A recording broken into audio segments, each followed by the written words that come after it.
Hello, hello, hello sa mga mababait na viewers. Hello mga guys. Good morning sa lahat. Ngayon ay September 30.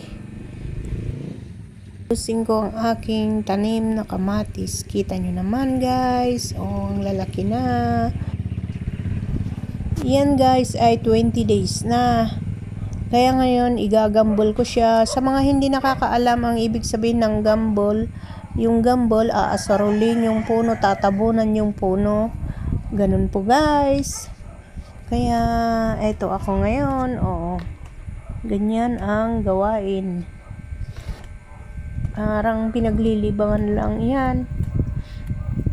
Kasi pag hindi ginanyan yung puno, mabubuwal siya. Kaya kailangan, parang pag tinabunan na ganyan, may ipit yung puno.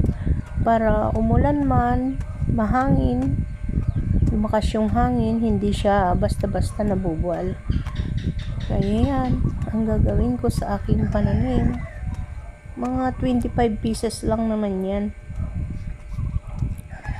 Baka dito tayo maging milyonaryo sa kamatis na to. Kaya yan, pagbutihin natin konti. Ganyan talaga ang buhay. Gagawa ng paraan, diskarte para malibang ang sarili. Yan guys, ang libangan ko araw-araw pag gagarden. Sa mga hindi po nakakaalam, isa din po akong ex-OFW. Nagpurgod na ako 1 year ago from Russia. Kaya dito na ako sa Pilipinas. Kunting business, kunting garden, ganyan. Tiis-tiis lang tayo guys kung ano man ang meron tayo.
Yan guys, napatabaan ko na konti. Kaya maganda na sila, malulusog na. So, ganon ang buhay. Dito sa probinsya, kailangan libangin ang sarili.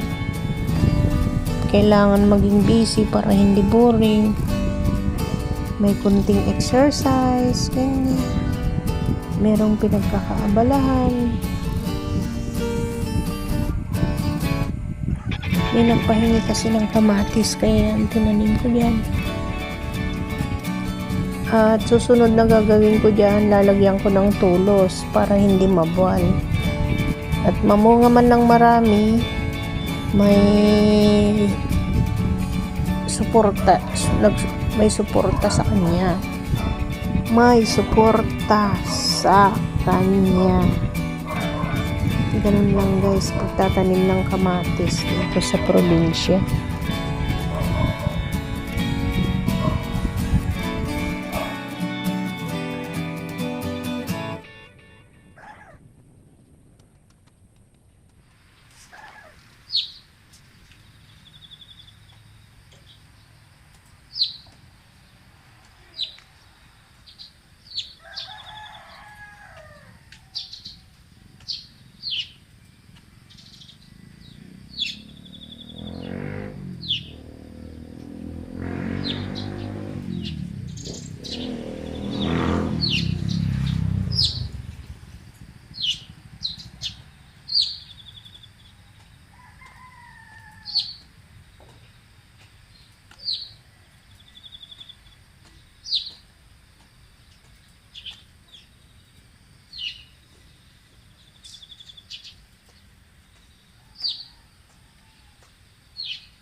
Ayan, tapos na guys ang ating paggagambol. Ayan, oh, may twins pa. Ayan, maganda ng tingnan, parang lalaki na nila. Ganyan,